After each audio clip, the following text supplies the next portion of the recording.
Hi, everyone.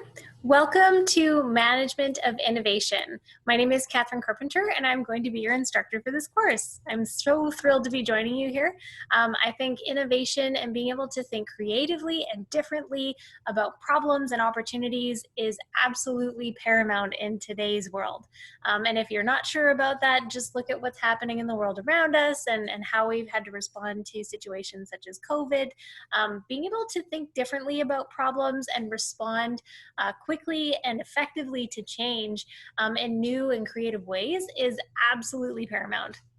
And especially as entrepreneurial thinkers, whether you want to own your business one day or not necessarily, being able to think creatively and look at problems through a variety of lenses and have tools at your disposal to solve problems in a variety of ways is absolutely paramount. So as you can probably guess, this is what we're going to be talking about and looking at in this course.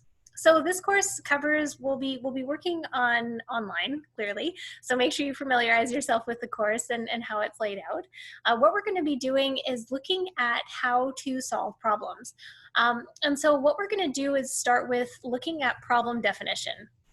Oftentimes when we have a problem, we'll initially sort of assume that what we see on the surface is the problem, and oftentimes those are actually symptoms and not actually the problem itself.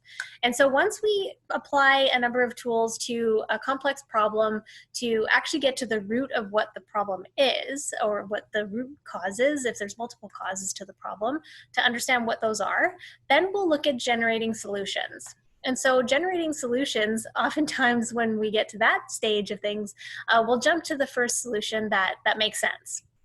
And that's not necessarily the wrong solution, but it also doesn't necessarily mean it's the best one.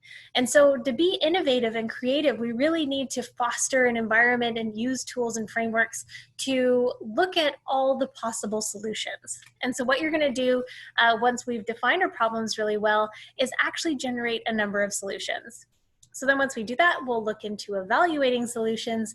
And so there's a framework through which we can do that.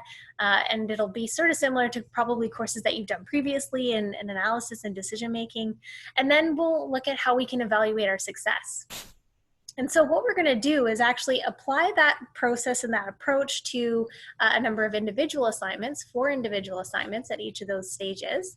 And then we'll also do a major group project where you'll be doing it for a mock client based on a real life situation. But essentially it's a mock client where you're going to go through the creative problem solving process, apply the innovative lenses that you have available to you to understand the problems and understand the problems to a great degree, have a depth of understanding there. Then you're going to generate viable and reasonable solutions, and then you'll evaluate them based on what's most important to the client. Then you'll present as a team virtually to myself as your managing partner, as though you're consultants, and then we'll propose the pitch that you come up with and go through the process that you went through for the client panel. So lots of exciting stuff. This is an excellent course. I'm so thrilled to be working with you here. If you have any questions, please feel free to reach out. I can be reached at catherine.carpenter@kpu.ca, and I very much look forward to supporting your learning here.